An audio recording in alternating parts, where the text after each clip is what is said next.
नमस्कार दोस्तों, मैं विशाल वशिष्ठ आपका स्वागत करता हूं हमारे चैनल मोटिवेशनल गुरुजी पर। दोस्तों, आज आपको मिलवाऊंगा एक यंग इंसान से जिसकी उम्र है मात्र 26 साल। 26 साल की उम्र में इस व्यक्ति ने 50,000 किलोमीटर साइकिल चला दी है। इस व्यक्ति का एम है 1,11,111 किलोमीटर साइकिल चलाना। पर इसके पीछे कारण क्या है? आजकल दोस्तों जो खेती हो रही है, केमिकल डाले जा रहे हैं। हम लोग जो बड़े बड़े खरबूजे आते हैं या अच्छे दिखने वाले फ्रूट्स आते हैं, उनके अंदर क्या केमिकल भरे हुए हैं ठूस ठूस के। इस विषय पर हम बात करेंगे इस नौजवान से जिसका नाम है नीरज प्रजापति और ये बिलोंग करते हैं गोहाना से। इनके पिताजी बीएसएफ में कार्यरत थे। एक जो है जय जवान का नारा इन्होंने देखा है करीब से, और इनके ब्रदर जो टेक्नोलॉजी में जुड़े हुए हैं तो जय विज्ञान का नारा वहां इन्होंने देखा है और इन्होंने अपना एम बनाया जय किसान का। नेचर से जुड़े हुए हैं, ब्लड डोनेशन में ये अग्रसर रहते हैं। तो इनसे सभी विषयों पर आज हम बात करेंगे कि ये एम कैसे बनाया, साइकिल ही क्यों चुनी, और ये नेचर से क्यों जुड़े हुए हैं। क्रॉप कोई उग रही है, कोई लोग उगा रहे हैं, केमिकल डाल रहे हैं, वो सब खा रहे हैं। दोस्तों, एक जगह जो हेक्टेयर्स में खेती होती है, वहां से कोई फ्रूट निकलता है, कोई क्रॉप निकलती है, तो वो सब खाते हैं। कोई हिंदू है, कोई सिख है, कोई ईसाई है, सबके पास वो फ्रूट पहुंच रहा है। तो ये एक कॉमन कॉज है, इस पर हम बात करेंगे। इन्होंने इतनी ट्रैवलिंग करी है, इतने स्टेट्स में घूमे हैं, राष्ट्रीय अंतरराष्ट्रीय अवार्ड इनको मिले हैं। तो इन सब विषयों पर हम चर्चा करेंगे। दोस्तों, आइए आपको मिलवाता हूं मैं श्रीमान नीरज प्रजापति से। उससे पहले दोस्तों मैं अपील करूंगा, चैनल को सब्सक्राइब कीजिए, वीडियो को लाइक और शेयर कीजिए। आपका सपोर्ट हमें चाहिए।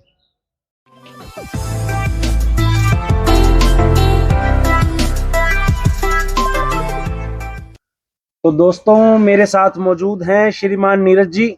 सर नमस्कार। नमस्ते। कैसे हैं आप? मैं अच्छा हूँ, आप कैसे हैं? बहुत बढ़िया सर, आपसे मिलके मैं और आनंदमयी जो है महसूस कर रहा हूँ। सबसे पहले सर मैं यही पूछूंगा, ये जो 1,11,111 किलोमीटर की यात्रा शुरू करी है, ये कितनी अचीव हो गई है और कहाँ से स्टार्ट करी आपने? ये जो मन में आया भाव, ये कहाँ से आया? ये एक्चुअली जब मैं 2016 में मैं बीटेक को ड्रॉप आउट करके मैं लुधियाना गया था, तो वहाँ जब मैं किसान भाइयों के साथ रहता था, तो मेरे को वहाँ की जो किसान भाई थे उन्होंने कहा कि नीरज जी एक ट्रेन है जो कि कैंसर ट्रेन, उसमें रिजर्वेशन देखना। तो मैंने पूछा ये कैंसर ट्रेन क्या है, तो उन्होंने मुझे बताया कि आपको नहीं पता। मैं बोला नहीं। बोला ये एक ऐसी ट्रेन है जिसमें बठिंडा और अबोहर से, पंजाब से श्रीगंगानगर और बीकानेर राजस्थान में जो यात्री जाते हैं, 75% यात्री कैंसर से पीड़ित होते हैं। तो उन्होंने मुझे कहा कि इस ट्रेन का रिजर्वेशन करा चाहिए, हमारे कोई घर में किसी को कैंसर है। तो मैं वहां से मेरे को सोचने में मजबूर हुआ कि ऐसा क्या कारण है जो कैंसर जैसी बीमारी इतनी उत्पन्न हो रही है, क्योंकि खेती तो पूरे भारतवर्ष में हो रही है, लेकिन हरियाणा और पंजाब में इतने ज्यादा पेशेंट क्यों हैं। तो जब पाया गया, मैंने भारत के जो हमारे Indian institute of agriculture research institutes हैं, जो भी भारतीय कृषि अनुसंधान परिषद के, उनमें जब मैंने विभिन्न में विजिट किया और वहां से जो साइंटिस्टों ने रिकमेंडेशन दिए वैज्ञानिकों के द्वारा कि किस फसल को उगाने के लिए कितना रासायनिक का इस्तेमाल होना चाहिए, तो किसान भाई क्या है उससे अधिक मात्रा में उपयोग में ला रहे थे, जिसके कारण क्या है कि जो हमारे जमीन है वो भी बंजर होती जा रही थी। और जो कि इतना अधिक रासायनिकों का उपयोग, जैसे हर्बिसाइड है जो कि हम खरपतवारनाशी बोलते हैं, तो उसके कारण ये कहीं ना कहीं उस जो भी हम फल फूल जो भी हम फल खाते हैं या सब्जियां खाते हैं, उसके थ्रू ये हमारे शरीर में चला जाता है और इससे कैंसर जैसी बीमारी उत्पन्न होती है। तो उसी से मैं मोटिवेट होकर मैंने उस चीज को सोचा कि क्यों ना एक भारतवर्ष में एक यात्रा की जाए और सभी इंस्टीट्यूटों को देखा जाए, और जो भी नए नए इंस्टीट्यूटों में जो नए नए रिसर्च हुए उनको किसानों तक पहुंचाया जाए। उसी के लिए हमने ये 1,11,111 किलोमीटर की यात्रा चालू की है, जिसमें करीबन 47,000 किलोमीटर हम लोग कर चुके हैं। और जो कि पहले हरियाणा हमने किया, पहले मैंने अपना जो जिला है सोनीपत, पहले तहसील गोहाना को किया, फिर हम जो जिला सोनीपत जिले में हम बैठे हुए हैं, गोहाना तहसील में हम दोनों आपके साथ। तो इसमें उसके बाद फिर हमने हरियाणा राज्य को कवर किया, फिर हमने राजस्थान को कवर किया 2020 में फरवरी के महीने में मैं गया था, 28 फरवरी को। फिर उसके बाद हमने उसको क्या बोलते हैं, फिर यूपी में गए, यूपी कवर किया। फिर कोविड आ गया था 2020 में, आपने 22 मार्च के आसपास, तो उस समय जोधपुर में था। तो ऐसे करके हमने करीबन 5-6 राज्य कवर कर चुके इस यात्रा से। तो नीरज जी, ये 1,11,111 के बाद रुकना है या मुहिम चलती रहेगी? ये एक्चुअली क्या है कि जो ये 1,11,111 किलोमीटर की यात्रा ये कंटिन्यूअस चल रही है। इसमें हम कंटिन्यू ऐसे नहीं करते कि एक बार निकल गए तो 6-7 महीने के लिए हम बाहर रहे हैं इसमें, क्योंकि बहुत सारी चीजें हमें देखनी पड़ती है। जैसे फसल का सीजन, किस एरिया में हम जा रहे हैं, उस एरिया में किस समय पर कौन सी फसल मिल रही है। दूसरी बात, हमारे जो भारतीय कृषि अनुसंधान परिषद के जो 106 इंस्टीट्यूट्स हैं, उनमें भी विभिन्न विभिन्न प्रकार के मेलों का आयोजन किया जाता है। 74 हमारे पास कृषि विश्वविद्यालय, जैसे हरियाणा में हमारा चौधरी चरण सिंह हरियाणा कृषि विश्वविद्यालय, प्लस हमारे पास करनाल में महाराणा प्रताप जो बागवानी विश्वविद्यालय है, ऐसे और ऐसे ही पूरे भारत में 74 कृषि विश्वविद्यालय हैं। तो उसमें भी किसी हर तरह के साल में 2 बार खरीफ और रबी में मेलों का आयोजन किया जाता है। उसके अलावा हमारा ये देखा जाता है कि इसको मैक्सिमम से मैक्सिमम कैसे इवेंट्स को कवर कर पाए, ज्यादा से ज्यादा किसान भाइयों को मिल पाए। तो हम इसमें 2-2 महीने की यात्रा करते हैं, फिर उसमें फिर रुकते हैं, फिर उस चीज को कंक्लूड करते हैं, फिर हम कैसे बढ़ा जाए। तो जो अभी 47,000 किलोमीटर यात्रा हमने कर चुके हैं, तो इसके बाद हमने क्या किया, इस यात्रा में जो हमें किसान वैज्ञानिक जो हमें प्रगतिशील लगे, जिनके द्वारा कोई रिसर्च जो वैज्ञानिकों के द्वारा किया गया, और कुछ ऐसे रिसर्च है जो ओन वर्क चल रहे हैं अभी, जो आने वाले 5-10 साल में हमारे सामने आएंगे, तो उनके साथ हम जुड़ के हमने एक संस्था का भी फॉर्मेशन किया है, जिसका मैं बताना चाहता हूँ, हरित प्रदेश एग्रो फाउंडेशन के नाम से हमने दिल्ली में रजिस्टर कराई, जो कि पूरे इंडिया में वर्क करेगी। और इसका उद्देश्य यही है कि जो हमारे रिटायर्ड साइंटिस्ट हैं, वैज्ञानिक है, जैसे कुछ वाइस चांसलर हैं हमारे, करीबन 5-6 वाइस चांसलर हैं, जैसे पीडीकेवी अखोला हुआ, उसका उत्तर बंगा कृषि विश्वविद्यालय कलकत्ता से हुआ, और अपने AR पाठक सर हैं, जैसे वो जूनागढ़ और नवासारी के वीसी रह चुके हैं। तो ऐसे ही हमने बहुत सारे विश्व कुलपति, उसके अलावा बहुत सारे निदेशक जो ICAR के डायरेक्टर हैं, बहुत सारे साइंटिस्ट हैं जो अभी वर्किंग में, उनको एज ए एक्सपर्ट के तौर पे, और उसके बाद हमने करीबन 30 हमारे पास प्रोग्रेसिव फार्मर है, तो हमने उनको मिला के करीबन 70-80% की एक टीम है, जिसके साथ में हमारे पास कुछ विदेशी भी समझौते हैं, जैसे हमारे पास अलग करीबन 10-12 कंट्रीज के डायरेक्टर और वाइस चांसलर भी रिटायर्ड, जो वर्किंग भी रिटायर्ड हुए, वो हमारे साथ जुड़े हुए हैं। और उनके साथ अभी हमारी जो वार्ता चल रही है कि एज ए MOU करने के लिए, कि वो अपने देश के कुछ स्टूडेंट्स को इंडिया में भेजेंगे, हमारे किसानों के साथ वो रहेंगे, हमारे किसानों की समस्याओं के ऊपर वो काम करेंगे, और जो भी इनके साथ मिलकर, और हमारे जो भारत के कृषि वैज्ञानिक है उनके साथ मिलकर इस चीज को कार्य किया जाएगा। तो दोस्तों, ये बहुत बड़ी चीज है कि कैंसर जैसी एक बीमारी के लिए स्पेशल ट्रेन जो है इंडिया में चल रही है। हालांकि ये सहूलियत है कि कैंसर पेशेंट्स को लेके जाया जा रहा है, पर ये कैंसर पेशेंट बढ़ क्यों रहे हैं? तो ये बहुत एक जो है गहन संगीन मुद्दा मैं समझता हूँ नीरज जी आपने उठाया हुआ है।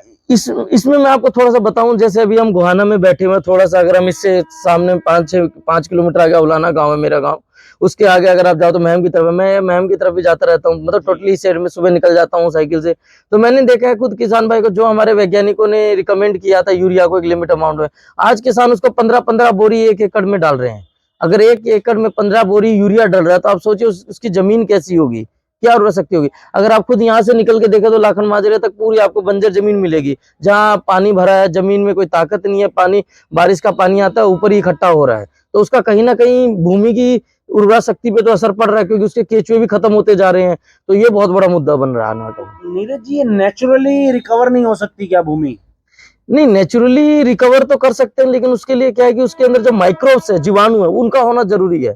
क्योंकि क्या होता है, जब ये जितनी भी जमीन पे हम यूरिया, हर्बिसाइड, कोई भी चीज डालते हैं, तो उसकी जो जीवाणु है, जो हमारे माइक्रोब्स है उसके अंदर, वो मर जाते हैं। और जब वो मरते हैं, तो अगर आप में जीता जागता जो माइक्रोब्स को तो हम आंखों से नहीं देख सकते, नंगीन आंखों से, माइक्रोस्कोप की मदद से, लेकिन अगर आप केचुए को अगर आप देखें तो केचुआ तो आप खुद देख सकते हैं। तो केचुआ क्या है कि जब आप यूरिया डालते हैं तो केचुए मर जाते हैं। और केचुए एक ऐसा किसान का मित्र है जो कि 24 घंटे ऊपर से नीचे जमीन में जाता रहता है। ऐसे वो नीचे जाता है 2-3 फुट, 1-1.5 फुट तक जाता है, फिर वो ऊपर आता है, फिर आ जाता है, फिर आता है, जिसके कारण क्या वो होल करता रहता है। होल करने से क्या एयर सर्कुलेशन होता रहता है। दूसरी बात, बारिश आती है तो उसका पानी भी नीचे जाता है। लेकिन अब हम जब यूरिया DAP डाल देते हैं तो वो खत्म हो जाते हैं। तो अब जमीन जैसे जो पूरी बंजर एकदम टाइट हो जाती है। अगर आप यहाँ से, मैं बोला ना, आपने यहाँ से जाएंगे तो पूरी आप बारिश के टाइम देखना, पूरी हालत बुरी हो जाती है। तो ये एक संगीन मुद्दा है जो आपने पकड़ा है, और साइकिल के माध्यम से जो है लोगों को जागरूक आप कर रहे हैं, तो मेरी शुभकामनाएं हैं इस चीज में आपके साथ। तो सर, एक जो आपने बताया कि बीटेक ड्रॉप आउट, वहां से क्या चीज बनी? फादर साहब आपके BSF में थे, तो आर्मी की तरफ जाने का क्या रुझान आपने नहीं बनाया? देखिए, एक्चुअली क्या है कि मेरा जो पूरा परिवार है देश को तीनों सेवाएं दे रहा है, जय जवान जय किसान जय विज्ञान की। तो पापा के साथ मैंने 22 साल BSF में रहा हूँ। BSF के मैंने एकदम करीब से समझा, पूरी मेरी पढ़ाई भी BSF से हुई है। KV और DAV का मैं स्टूडेंट रहा हूँ।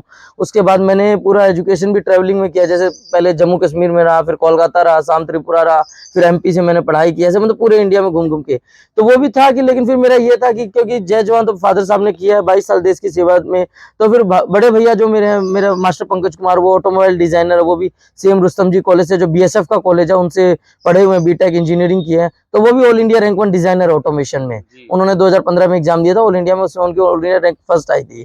तो वो टेक्नोलॉजी का तरफ देख रहे हैं। तो मैंने देखा जब टेक्नोलॉजी घर में की तरफ परिवार में एक भाई ने किया है और सेवा जय जवान की तरफ से फादर साहब ने किया, तो जय किसान पे मैंने काम करना सोचा कि इस चीज को, क्योंकि किसान भी एक बहुत बड़ा मुद्दा आज के टाइम पे कि किसान की जो फसल है उसको सही तरह से उसको ग्रो किया जाए और उसमें कम से कम रासायनिक जाए। इसीलिए मैं किसानों को जागरूक करता हूं कि आप कम से कम रासायनिक का उपयोग कीजिए और धीरे धीरे जैविक खेती की तरफ बढ़िए। जी, तो ये एक डायरी दोस्तों मेरे को दिखाई है इन्होंने। इसमें भी मैं आपको बहुत सारी चीजें दिखाऊंगा, अगर आप देखें। इसमें मैं ज्यादा डिटेल में तो नहीं इसमें एक ऐसा मैं आपको दिखाना चाहता हूँ, इसमें एक ऐसा कॉटन का पेड़ है जो वर्ल्ड में पहला कॉटन है जो बाय डिफॉल्ट नेचुरल है, रंगीन है। मैं आपको अगर इसमें दिखाऊं तो एक वो कॉटन की वैरायटी है जो कि मैंने एमपी में जाते हुए ढूंढ के लाया था मैं। तो वहां पे खंडवा एक जगह है, तो वहां से वो जो वैरायटी निकली है, और वो ऐसी वैरायटी निकली है कि जो बाय डिफॉल्ट मतलब हम बोला जाए कि नेचुरली रंगीन। अगर आप जनरली आपने कहीं पे भी कपास का आपने देखा होगा पेड़, तो आपको बाय नेचुरली वो मिलेगा, क्या नाम है, व्हाइट वाला मिलेगा। लेकिन ये जो वैरायटी थी, ये वैरायटी इस तरह की वैरायटी है कि आप इसमें मतलब अगर बोले तो मैं आपको दिखा, ये एक बार मैं दिखाना चाहूंगा लोगों को कि किस तरह से बीज वगैरह जो है आपने उनको भी कंजर्व किया जाता है। ये दोस्तों आप देख सकते हैं कि बायोडाटा पूरा एक तरह का इन्होंने विकिपीडिया घर पे, क्योंकि ये एक सीड कंजर्वेशन का काम भी है। ये जो हमारे सीड विभिन्न प्रकार के, ये देखो आपने इतनी बड़ी गेहूं की बाली नहीं देखी होगी, नेचुरली है। ऐसे ही हमारे पास बहुत सारी चीजें, कश्मीरी लाल मिर्च है, आपने काले गेहूं काले चावल नहीं देखे होंगे, ये मणिपुर में जंगलों में पाए जाते हैं। तो ऐसे ही हमने बहुत सारी चीजों का अच्छा कलेक्शन किया हुआ है, जिसका हमारा उद्देश्य यही है कि जो भी हमारे नए नए रिसर्च है उनको किसानों तक पहुंचाया जाए और उसको आगे लेके जाया जाए। नीरज जी, कितने लोगों से जो है अब तक आज मिल चुके हैं आप? सर मिलने से तो बहुत लाखों कई पर्सन मेरे को मिल चुके हैं आज के टाइम पे। पूरे इंडिया में हर यूनिवर्सिटी से मैं कांटेक्ट में हूँ। बहुत सारे ग्रुप्स है, हमारे व्हाट्सएप ग्रुप हैं, उनमें इंफॉर्मेशन शेयर करते रहते हैं। हमें नई नई टेक्नोलॉजी जो भी आती रहती है, जैसे मैंने अभी आपको बताया एक नई टेक्नोलॉजी भी रिसेंटली डेवलप हुई है और वर्ल्ड पेटेंट टेक्नोलॉजी है। इसके बारे में भी आप थोड़ा सा बताएं, क्या चीज है ये एक्चुअली ये एक टेक्नोलॉजी डेवलप की है। मतलब अगर आप अभी जनरली किसान क्या करते हैं कि जो भी उनका फल होता है, एक डाटा के अनुसार, जो गवर्नमेंट डाटा के अनुसार, जो रिसर्च के डाटा के अनुसार ये पाया गया है कि जो 52% जो भी हमारा मतलब हार्वेस्टिंग से लेके जहां से किसान ने उस चीज को तोड़ा और कंज्यूमर तक उसने परचेज किया, उसके बीच में हमारा 52% का लॉस होता है, फल सब्जी किसी भी चीज में। तो इसी चीज को ध्यान में रखते हुए डॉक्टर जगदीश जी हैं, जगदीश गुप्ता जी, जो कि NIPGR इंस्टीट्यूट है, DBT का, DST का, department of science and technology का, जो कि जगदीश जी उन्होंने एक टेक्नोलॉजी डेवलप की है national institute of plant genome research से। वो डॉक्टर साहब है, साइंटिस्ट फिफ्थ। तो उन्होंने ये डेवलप की है टेक्नोलॉजी कि जब कोई भी किसान फल को तोड़ता है तो उसको क्या करता है, जनरली कच्चा तोड़ के, क्योंकि अगर पका तोड़ेगा तो पहुंचने में सड़ जाता है जहां तक कंज्यूमर तक पहुंच रहा है। तो जनरली किसान क्या करता है, कच्चा तोड़ के उसके अंदर इथिलीन या फिर कार्बाइड इसलिए डालते हैं कि वो पक जाए, और कोई कच्चा तोड़ा है, और इथिलीन इसलिए डालते हैं ऑब्जर्वर, ताकि वो अगर ज्यादा पक जाए तो उसके अंदर वो ऑब्जर्व भी हो जाए, मतलब अगर पका हुआ उन्होंने तोड़ा तो उससे मतलब ऑब्जर्व हो जाए। लेकिन ये जो डॉक्टर जगदीश सर ने टेक्नोलॉजी की फॉर्मुलेशन डेवलप किया है, इसका क्या है, ये सरप्रेसर है। सरप्रेसर का मतलब क्या होता है, ये जो है कि उसके अंदर जो भी इथिलीन निकलेगी उसको कम कर देगा निकलना, जिसके कारण जैसे अगर 10 kg 5 kg का जो भी आपका फ्रूट का है, उसके अंदर फ्रूट रखा और उसके अंदर ये एक सैचे ऐसे रख दिया, तो उसके कारण क्या है कि उसके अंदर जो भी डेवलप होती है इथिलीन उसको बहुत डाउन कर देता है और जो उसकी न्यूट्रिशन वैल्यू मेंटेन रहती है। तो ये बहुत बड़ी बूम है आने वाले टाइम में। नीरज जी, वैसे तो कहते हैं फ्रेश फ्रूट खाना चाहिए, पर अगर मैं समझता हूँ आप बता रहे हैं कहीं दूर से आ रहा है, कश्मीर से अगर कन्याकुमारी कोई फ्रूट जा रहा है तो उसमें ये कामयाब है चीज। जी, उसमें क्या है एक्चुअली, इसमें जो भी चीज है वो हर्ब है, जैसे जो हर्ब्स हैं, मेडिसिनल हर्ब्स हैं, उन हर्ब्स का ये एक्सट्रैक्ट है। मैं आपको बताना चाहता हूँ, ये भी हमने ऑर्गेनिक सर्टिफिकेशन के लिए भी, जो कि एपीडा एक संस्था है गवर्नमेंट की, एपीडा उसके एक्सीलरेटेड कुछ लैब है गवर्नमेंट के साथ। तो राजस्थान में एक लैब ऑर्गेनिक सर्टिफिकेशन जो पूरे इंडिया में सर्टिफाइड करती है। तो रिसेंटली अभी हम लास्ट वीक हम गए थे, तो अभी हमने सर्टिफिकेशन के लिए अप्लाई कर दिया है इसका, ऑर्गेनिक सर्टिफिकेशन, अभी उसका एग्जामिनेशन चल रहा है। तो ऑर्गेनिक है, 100% ऑर्गेनिक है, हर्ब से बना हुआ है, नेचुरली हर्ब्स है। कि अगर आप हिमाचल से आपने सेब उगाई है, 10 kg का पैकेट है, तो उसके अंदर ऑर्गेनिक जो फार्मर्स हैं वो इसको अपने उसमें लगा के तो पूरे इंडिया में, पैन इंडिया कहीं भी डिलीवरी कर सकते हैं। तो Neeraj ji, all over India घूमे भी हो आप जी, पिताजी की पोस्टिंग के हिसाब से भी घूमे हो, उसके बाद साइकिलिंग भी करी है जी। तो एक सवाल मैं पूछूंगा कि जातिवाद या धर्मवाद ये चीजें क्या देखने को मिली हैं? देखने को तो देखिए, किसान वही सेब उगाता है जी, और वही सब खाते हैं फिर। सही बात है। तो उस चीज पे मैं एक बार राय आप मैं बताना चाहता हूँ, मिला तो है कहीं ना कहीं, लेकिन मैंने उसको ज्यादा सीरियस नहीं लिया। मैं अगर आपके सामने ये बोलूं नहीं मिला वो तो बात गलत है, क्योंकि सबको पता है। अच्छा। तो मैं आपको बताऊं, मिला है, देखने को जातिवाद भी मिला है, धर्म के भी उसके प्रति मिला है। मैं पूरा इंडिया ट्रेवल किया, लेकिन अब जो भी, क्योंकि क्या होता है अब उस चीज से हम निकल चुके हैं, क्योंकि जो कुछ जातिवाद पे अगर कुछ भी बात उठती है होती है तो हम उस चीज को नेगलेक्ट कर देते हैं, उस चीज पे अपन ध्यान नहीं देते। मेरे लिए सभी जाति एक है, सभी धर्म एक है, क्योंकि मैं किसी के घर पे भी रास्ते में जाते हुए रुकता हूँ या किसी के घर खाना खाता हूँ तो ना तो मैं जाति देखता ना मैं धर्म देख के पानी पीता। तो मेरे को, क्योंकि रास्ते में हूँ और यात्रा कर रहा हूँ, तो उस समय हमारा उद्देश्य सिर्फ ये है कि किसान को केमिकल के प्रति जागरूक करना, इस पे है। तो वो जो चीजें जातिवाद को बहुत सारे डिस्कशन भी होता है, तो इस पे हम यही कहते हैं कि हम सब एक है। इवन मैं ब्लड डोनेट भी बहुत सारी जगह मैं करता रहता हूँ। मैं 5-6 महीने में 6 महीने होती है मोस्टली मैं करता रहता हूँ ब्लड डोनेशन। तो क्योंकि ब्लड डोनेट करते हुए उसमें कहीं वो कॉलम भी नहीं होता कि आपकी जाति कौन सी है, धर्म कौन सा है। वो तो सिर्फ आपका नाम और आपकी एज लेते हैं। जब वो खून लेते हुए आपकी जाति और धर्म नहीं पूछे तो फिर क्या मतलब है। दोस्तों, यही मैसेज मैं अपनी वीडियो के माध्यम से हर बार देता हूं और आज फिर से ये मैसेज मैं देना चाहूंगा कि ब्लड डोनेट करिए। खून एक ऐसी चीज है दोस्तों जो दुनिया में कहीं उगाई नहीं जा सकती, किसी लैब में बनाई नहीं जा सकती। इंसान के शरीर में ही ब्लड बनता है, कहीं और नहीं बनता है। और अगर कोई व्यक्ति जाति या धर्म को देखता है तो वो बहुत गलत चीज है। ब्लड डोनेशन जो है ऊपर उठाता है हमारे को इन चीजों से। एक बार जीवन में ब्लड डोनेट करिए, दूसरी बार आप स्वयं करेंगे। मैं आपको बताना चाहता हूँ, ये देखो, जब मैं लखनऊ यात्रा में था, मैंने लखनऊ में 6-7-26 ये जो अपना कारगिल दिवस जो होता है उस दिन मैंने 26-7-21 को वहाँ पे ब्लड डोनेट किया है, ये डॉक्टर राम मनोहर लोहिया हॉस्पिटल लखनऊ में। फिर उसके बाद अभी मैं कुछ दिन पहले जा रहा था तो ये पार्लियामेंट में, जो पार्लियामेंट के पास में पुलिस स्टेशन है, वहाँ पे ब्लड डोनेशन चल रहा था। जब मैंने यहाँ ब्लड डोनेट किया तो मैंने देखा, तो मैं देखा कि यार टाइम बचा हुआ, तो मैंने देखा डोनेशन का लगा था। तो जब मैं अंदर गया था, डॉक्टर वहाँ पे ACP सर थे, डॉक्टर अतुल सर, उनसे मैंने पूछा ये ब्लड डोनेशन कहाँ चल रहा है अंदर जाके। तो मैं जब ब्लड डोनेट कर दिया, करने के बाद मैं जब निकलने लगा तो उन्होंने बोला नीरज जी आपके बाद हमने कहीं आपके फोटो वीडियो देखी है, तो थोड़ा सा मैं आपको एक चीज बताना चाहता हूँ। मैं बोला सर जी बताइए क्या। बोला जो आप ब्लड डोनेशन जहाँ पे कर रहे हैं ये वो जगह है जो पार्लियामेंट, अगर आप गूगल पे भी सर्च करेंगे पुलिस स्टेशन पार्लियामेंट, वहां पे भगत सिंह जी को जब सबसे पहली बार जब उन्होंने क्रांति स्टार्ट की थी तो पहली बार जहां उनको कैप्चर किया गया था, तो वो थाना, वो जो सेल है वो सेल आज वही है और उसको एज ए हिस्टोरिकल मोन्यूमेंट के तौर पे रखा गया है, म्यूजियम। तो उन्होंने यही बताया कि ये आप कभी भी, जैसे उनकी जयंती पे तो आप ये जो देखेंगे पुलिस स्टेशन के पूरा ऐसे सजा हुआ, उसकी जो ढांचा भी पूरा पार्लियामेंट के जैसे जैसे। तो बोला कि आपने जो ब्लड डोनेट किया है इस संस्था पे, सबसे पहले जब भगत सिंह जी ने ये चिंगारी उनके मन में उठी थी योद्धा के तौर पर क्रांति, तो बोला वो भी पहली बार यहीं कैप्चर किए गए थे। तो मुझे भी बहुत खुशी हुई। तो ऐसे मैं रास्ते में बहुत सारी जगह ब्लड डोनेट करता रहता हूँ। बहुत बढ़िया नीरज जी, ब्लड डोनेट आप कर रहे हैं और किसानों को लेकर के जो आपके विषय हैं बहुत बढ़िया विषय हैं, क्योंकि खाना सब तक वही पहुंच रहा है। कुल मिला के मार्केट में अगर कोई चीज आ रही है तो घूम फिर के वही चीजें आ रही हैं, और अगर केमिकल का इतना इस्तेमाल हो रहा है तो कैंसर जैसी गंभीर बीमारियां तो होंगी। बहुत सुंदर आपका जो है। मैं इसमें थोड़ा सा और एक ऐड करना चाहता हूँ। अभी हमारे जो भारतीय कृषि अनुसंधान परिषद है उसके 106 इंस्टीट्यूट हैं, करीबन 735 कृषि विज्ञान केंद्र, हर एक जिले में एक है, कहीं पे 2-2 हैं बड़े जिले के अनुसार। तो उनके द्वारा एक प्रोजेक्ट भी चलाया जा रहा है कि न्यूट्रिशन, क्योंकि हमारे जो यंग जनरेशन उनमें न्यूट्रिशन की बहुत, कुपोषण का शिकार या फिर बोला जाए न्यूट्रिशन की दिक्कत है। तो उनके द्वारा एक गृह वाटिका कंसेप्ट भी है, जो आप मेरे चारों ओर देख रहे हैं गृह वाटिका है।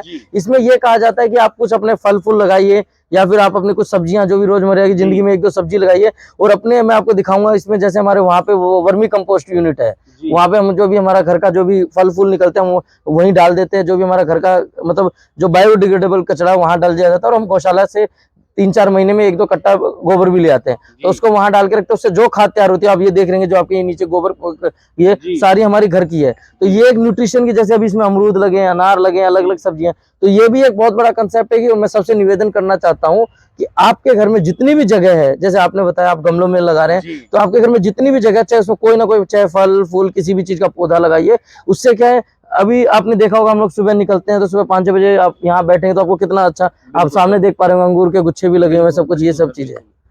तो दोस्तों ये बहुत बड़ी चीज है, अपने घर पे आप प्लांट लगाइए, और अगर जमीन नहीं है तो गमलों में लगाइए। नीरज जी, कोई ऐसे 4-5 पौधे जो आप रिकमेंड करते हो कि हर घर में होने चाहिए, आप एक बार बताएं। मैं उसमें एक तो मैं बताता हूँ, जैसे अगर पुदीना हो गया, पुदीना जनरली, तुलसी हो गई, ठीक है, या फिर आपका बोला जाए इसमें पुदीना, तुलसी, गेंदे हो गए, गेंदे का बहुत महत्व अलग है।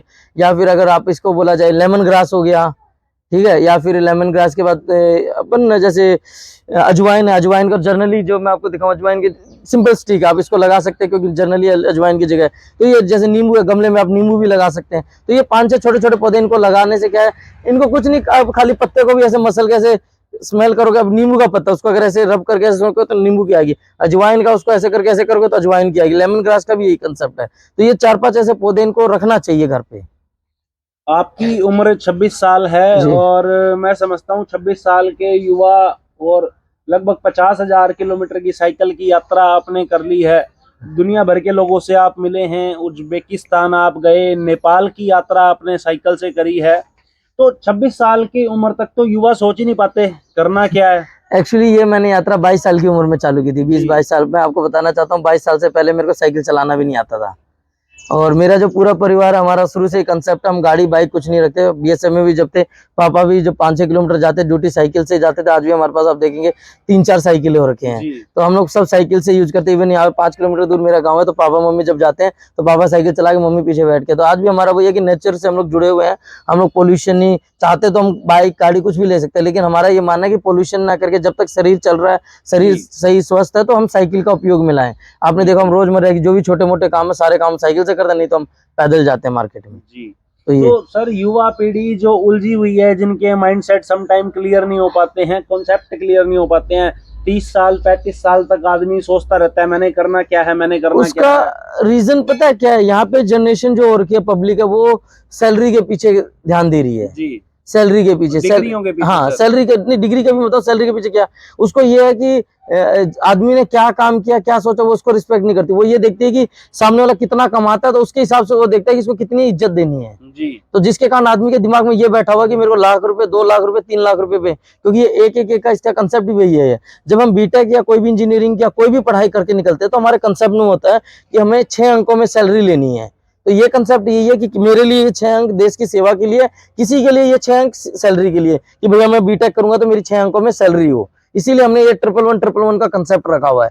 और युवा क्या है कि आज के टाइम पे वो अपनी स्किल को ना देख के, मेरे जितने रिलेटिव्स हैं, मेरे चाचा ताऊ सबके जो लड़के हैं, हमने उनको सबको एक ही चीज कहा हुआ है कि आपको घर के प्रेशर से कुछ नहीं करना, आप अपनी मर्जी से कीजिए। आपका मन बीएससी एग्रीकल्चर, आप बीएससी एग्रीकल्चर कीजिए। आपका मन है बीटेक करने का, बीसीए करने का, जो आपका मन है वो कीजिए। अभी जनरेशन क्या हो रही है कि जो भी पेरेंट्स है, वो कहीं ना कहीं पेरेंट्स की भी गलती है। वो पेरेंट्स जो सपने उनसे खुद पूरे नहीं हुए, तो वो अपने बच्चे पे प्रेशर डाल रहे हैं कि खुद कि आप आईपीएस बने। भाई बच्चा नहीं बन सकता तो उसको क्यों प्रेशर किया जाए, जिसके कारण पब्लिक अब देखेंगे वही सेम लड़का एक पुलिस की तैयारी कर रहा है, वही सेम एक अदर फील्ड की, और दोनों फील्ड में दिन रात का अंतर है।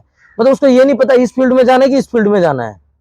जब तक फील्ड क्लियर नहीं होगी, जब तक आप उस पर काम नहीं कर सकते। और ये यंग जनरेशन को यही है कि प्रैक्टिकल बनिए। आने वाले टाइम ऐसा है कि आपके प्रैक्टिकल नॉलेज पे ही आपको नौकरी बोले या कुछ भी बोले, क्योंकि आज के टाइम पे स्किल की नौकरी किए हुए तो आपको बहुत सारे, वो क्या बोलते हैं, डिग्री लिए हुए बहुत सारे मिल जाएंगे, लेकिन स्किल की जब बात आती है तो स्किल है ही नहीं। इवन मेरे पास भी बहुत सारे रिज्यूमे आते हैं रिकमेंडेशन के लिए। जब हम रिकमेंड करते हैं तो हम पूछते हैं आपकी स्किल क्या है, तो सर मैंने ये किया है, मैं ये किया हूँ, ये किया हूँ। स्किल की बात करें तो उनके पास स्किल ही नहीं है।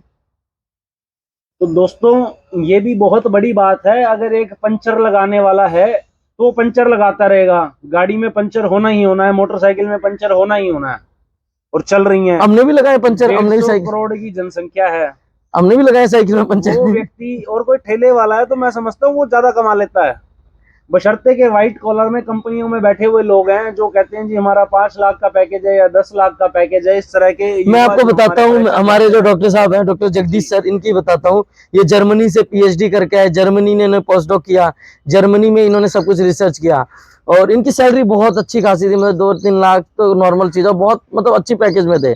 इन्होंने जब ये 9 साल, अभी मैं जयपुर में गया था, मतलब जयपुर भी गया, और उसके बाद अभी दिल्ली में जब डॉक्टर साहब से मिला तो हमने ये डिस्कशन किया कि डॉक्टर साहब ये फॉरेन में जाना और कैसा है। सर बोले ये वो चीज क्या होती है, यहाँ से बैठ के देखने में अच्छी लगेगी। बोला वहां आप कुछ भी करो, किसी को कोई मतलब नहीं है। आपने बहुत अच्छा रिसर्च भी कर दिया, आपने किया, आप अपने मन में खुश रहिए। वो बाहर से आपको कोई वो नहीं, इंडिया जैसा देश कहीं नहीं है। यहाँ आप कुछ भी रिसर्च करेंगे सब सपोर्ट करेंगे यहाँ पे। बोले इसीलिए उन्होंने अपनी फॉरेन की सब कुछ छोड़ के, इतने टॉप साइंटिस्ट आज के टाइम पे वर्ल्ड में उनका नाम है, और वर्ल्ड में अभी उनको ऑनर भी किया यूके में, तो वो भी सब कुछ छोड़ छाड़ के इंडिया में आके भी वो किसानों के लिए काम कर रहे हैं। दोस्तों ये भी बहुत बड़ी बात है, यहाँ इंडिया से लोग जाते हैं फॉरेन में, वहां जाके वेटर का काम करेंगे, टॉयलेट क्लीनर का काम करेंगे, पैकिंग करेंगे, अच्छी पोस्ट पे भी लोग होते हैं, पर ज्यादातर आजकल लोगों को मैं देख रहा हूँ जी डोंकी मार के भी जा रहे हैं, 40-40 लाख रुपए लगा के जा रहे हैं। आप इंडिया में ये तो मैं बताऊं, आज के टाइम में इतना गंदा ट्रेंड आ चुका है। ये अपने इधर सोनीपत तक आ चुका है, पानीपत में हमारे इस साइड फिर भी थोड़ा नहीं आया, इधर पार्क के पास के कौन सा गांव उसमें आ रखा है। ये ऐसा गंदा कंसेप्ट हो रखा है, मतलब आप 50, मैं बताऊं सही, यहाँ से सिर्फ एक वो होता ना चमचमाती जिंदगी लग रही है कि भैया वहां किसी मॉल, अरे आप मॉल के सामने खड़े होकर फोटो डाल दिए, मॉल आपका थोड़ी हो गया है। अब आज के टाइम पे आप किसी बड़ी कंपनी के सामने जाके फोटो खींच के डाल दो प्लांट का, तो प्लांट आपका थोड़ी हो गया है।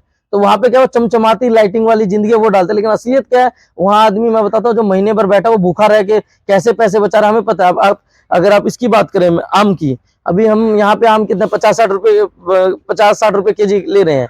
आप फॉरेन में चले जाइए, $30 का 1 केजी। अब बताइए $30 का मतलब कितना हो गया, 2000 रुपए करीब है। इतने काम, वहां की जो करेंसी है, हम लोग करेंसी को बस कन्वर्ट कर लेते हैं इंडियन, लेकिन वहां की जो करेंसी है उसकी इकोनॉमिक्स के हिसाब से, वहां के खर्चे के हिसाब से हमारे जैसी ही है। बिल्कुल दोस्तों, इंडिया मैं पहले भी बता चुका हूँ, हमारा भारतवर्ष ऐसा देश है जहाँ हर तरह की ऋतु है। वर्षा ऋतु यहाँ है, गर्मी, सर्दी, बसंत, बहार, हर तरह की, पतझड़ की ऋतु यहाँ पर है। हर तरह का मौसम आपको दिखेगा। जम्मू की साइड आप जाएंगे, कश्मीर की साइड स्नोफॉल आपको दिखेगी, राजस्थान में डेजर्ट है, और वर्षा ऋतु का एरिया भी बहुत है, वर्षा वन भी है इंडिया में, कोस्टल एरियाज हैं, समुद्री तट हैं, हर तरह की चीजें आपको भारत में अभी मैं इसीलिए बता रहा हूँ, अभी हमारे कंट्री में जैसे बहुत सारे रिसर्च इंस्टीट्यूट, अभी हमारा फाउंडेशन भी ओपन हुआ रिसेंटली। हमारे पास भी रशिया में एक स्टेट है पर्ल, वहाँ की जो यूनिवर्सिटी है, पर्ल एग्रीकल्चर यूनिवर्सिटी, वहाँ के जो रेक्टर, मतलब vice chancellor, director international relation, उनका कल ही मेरे से बातचीत हो रही थी। तो वो भी हमसे इंटरेस्ट, उनका मेल आया और मैसेज आया कि सर हम we want to do MOU with you.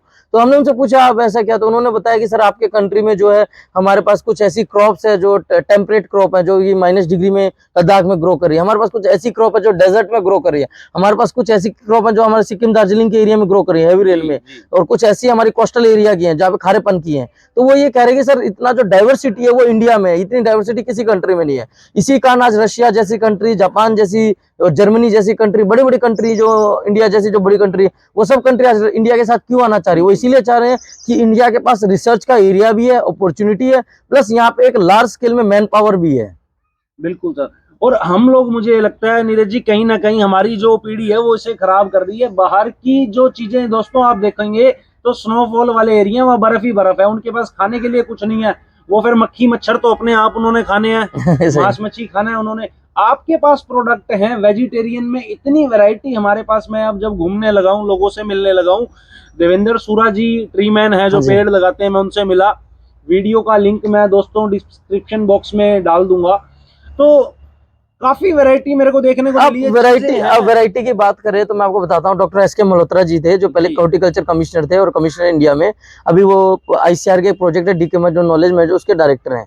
तो उन्होंने जब ये 2000 उसमें इसको UNO में प्रेजेंट किया था कि इंटरनेशनल ईयर ऑफ मिलेट्स को लेके, तो जब स्टार्टिंग हुई कि ऑब्जेक्शन, मतलब क्वेश्चनिंग आंसरिंग हुई, तो जब डॉक्टर साहब ने इसको पूरा एक्सप्लेन करके आए, तो अभी 2023 को पूरे वर्ल्ड में इंटरनेशनल ईयर ऑफ मिलेट बनाया जा रहा है 2023 को, और इसका जो अगुवाई कर रहा है हमारा देश कर रहा है। और आपने देखा होगा अभी G20 की भी अगुवाई चल रही है, तो G20 में जितना चाहे जितना ज्यादा से ज्यादा प्रमोट किया जा रहा है। क्यों? क्योंकि हमारे देश में इतने ज्यादा मिलेट्स हैं और इतने सबसे ज्यादा, और पूरे इंडिया में, पूरे वर्ल्ड में जो भी एग्रीकल्चर प्रोडक्ट्स है उनमें से 80%, मतलब जो भी 100% पूरे वर्ल्ड के जो प्रोडक्ट्स है, एग्रीकल्चर हो जाए, हॉर्टिकल्चर हो, किसी भी टाइम में 80% जो प्रोडक्ट्स है सारे इंडिया में ग्रो कर रहे हैं, जो भी हमारे प्रोड्यूस हैं। तो इसीलिए इंडिया में बहुत बड़ी अपॉर्चुनिटी है, इसीलिए दुनिया आना चाह रही है इंडिया के साथ रिसर्च के लिए। मसाले भी नीरज जी सारे इंडिया से इंपोर्ट होते हैं मैक्सिमम। मैं देखता हूँ साउथ साइड के बहुत सारे मसाले हैं इंडिया से इंपोर्ट हो रहे हैं, फिर भी इंडिया के जो हमारे युवा हैं उन्हें अब ये, मेरे खुद मसाले सारे साउथ से आते हैं। मेरे मसाले जितने जो मेरे करीबी हैं सबके हम लोग मसाले साउथ से मंगाते हैं, साउथ या नॉर्थ ईस्ट से हमारे पूरे मसाले।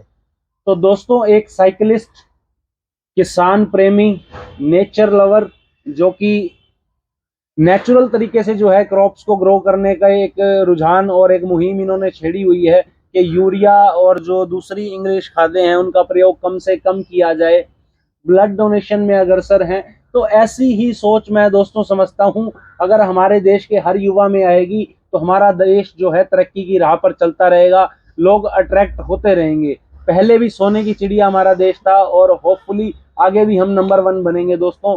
तो सर आज काफी टाइम मैंने आपका लिया है, कुछ और आप ऐड ऑन करना चाहें? मैं तो एक ही चीज कहना चाहता हूँ, जो भी व्यूअर्स हैं, कि जैसे भाई जैसे जो इनिशियली निकलते हैं, बड़े बड़े चैनलों को तो हर कोई उनकी व्यूज देख के, उनके मिलियन के देख के चलते हैं। तो मैं यही चाहता हूँ कि जो हमारे यंग पीढ़ी है, क्योंकि हम लोग जो एक सोशल एक्टिविस्ट होते हैं या फिर एक जो सामाजिक काम करते हैं, तो हम लोग किसी को पेमेंट नहीं देते, सीधी बात मैं बताऊं तो हम उनको सिर्फ उनको जो सपोर्ट किया जाता है वो भाई जैसे जो आज भाई आए हैं, जो यंग यूट्यूबर्स हैं, जो यंग ब्लॉगर्स हैं, उनके द्वारा ही किया जाता है। तो मैं सभी से निवेदन करना चाहता हूं कि जो यंग यूट्यूबर्स हैं या यंग ब्लॉगर्स हैं उनको सपोर्ट कर दिए, क्योंकि वही असली में ग्राउंड की बातें वही उठा के लाते हैं। मैं आपको बताऊं, जब 4 साल पहले मैंने यात्रा चालू की थी, आज मेरे बड़े बड़े अच्छे बड़े बड़े न्यूज चैनलों से बहुत बड़े बड़े मतलब प्लेटफॉर्म पे मैं जा चुका हूँ। इवन मेरे को बहुत सारे एग्रीकल्चर मिनिस्टर जैसे राजस्थान के लालचंद कटारिया जी हुए, BC पाटिल जी हुए, जो अपने कर्नाटक के एग्रीकल्चर, लास्ट ईयर मेरे को जैविक इंडिया अवार्ड मिला, मतलब बहुत सारे नेशनल इंटरनेशनल मेरे को अवार्ड मिल चुके हैं जी। लेकिन जो स्टार्टिंग में बताऊं तो एक यूट्यूबर्स जो मेरे को राजस्थान में जाते हुए कोटा में मिले थे, वो यूट्यूबर्स उनकी देन है। और या फिर भवानी मंडी हुए, ऐसे बहुत सारी जगह जो यूट्यूबर्स है, जो नए यूट्यूबर्स हैं, उन्होंने वीडियो बनाई, नई वीडियो उन्होंने चलाई, फिर उस पर 1000-2000 व्यूज आए, फिर उससे धीरे धीरे हुए। आज भले ही हमारी किसी वीडियो पे मिलियन चले गए, लेकिन जो स्टार्टिंग है वो नए ब्लॉगर्स की देन है। तो मैं यही कहना चाहता हूँ कि जो नए ब्लॉगर आते हैं उनको सपोर्ट कीजिए, क्योंकि जब हम उन्हें सपोर्ट करेंगे तभी वो गाँव गाँव जाके उसको उनका भी हौसला बढ़ता है इस चीज को। तो मेरी यही है। और बाकी तो देखिए सबके पास सब जानते हैं क्या सही है क्या गलत है, बस उसको समय के अनुसार को सही चीज को पकड़िए और आगे बढ़िए। देश हमारा भारत देश विश्व गुरु है और विश्व गुरु बना रहेगा जी। तो दोस्तों मैं अपनी वाणी को विराम देता हूं आज के लिए। और सीखने के लिए बहुत कुछ दोस्तों सीखा जा सकता है। 26 साल का एक व्यक्ति साइकिलिस्ट ये बंदा है, 50,000 किलोमीटर साइकिल चला दी है। नेचर लवर, क्रॉप्स में किसानों के लिए काम करना और ब्लड डोनेशन करनी, इस तरह की मुहिम हर व्यक्ति को करना। बाकी आप जुड़ भी सकते हैं मेरा फेसबुक पे, जैसे the bicycle man of India, Neeraj Kumar Prajapati के नाम से अकाउंट है, वहां से भी जुड़ सकते हैं। या फिर आप गोहाना कभी भी आइए, एनी टाइम। आप नंबर लिंक में दे दीजिएगा, नीचे नंबर में लिख के। सर मैं चाहूंगा एक बार नंबर बता भी दें अपना। 8962955685 ये मेरा मोबाइल नंबर है। आप इस नंबर से कभी भी कांटेक्ट करके बस एक दिन पहले बता दें, क्योंकि आपको पता है मैं थोड़ा बाहर किसानों के बीच में रहता हूं, तो पहले एक बता देने से क्या कि मैं उस दिन थोड़ा टाइमिंग को शिफ्ट कर लूंगा।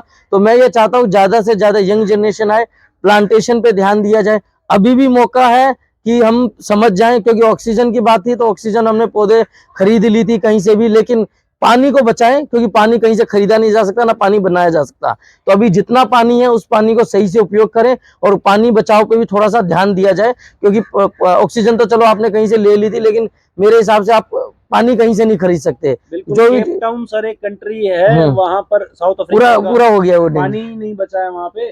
और दोस्तों मौसम के अंदर बदलाव मैं आपको बता रहा हूँ, जेठ के महीने में बरसातें हो रही हैं नॉर्थ इंडिया में, ऐसा होता नहीं था अक्सर। मौसम भी हो गया ना, आप देखो, नहीं तो अभी जेठ के महीने में हम बैठ नहीं सकते बाहर। इस टाइम पे बरसातें कभी नहीं होती थी दोस्तों। ग्लोबल वार्मिंग एक जो है ग्लोबल इशू बन गया है, हमें ही इसे लड़ना होगा। इस मुहिम को आगे जो है बढ़ाएं हम, नेचर की मुहिम है, तभी इन चीजों से लड़ पाएंगे दोस्तों, नहीं तो नुकसान सबका है ओवरऑल इसके अंदर। धन्यवाद सर, धन्यवाद सर। दोबारा मुलाकात आपसे जरूर। ओके, धन्यवाद, नमस्ते।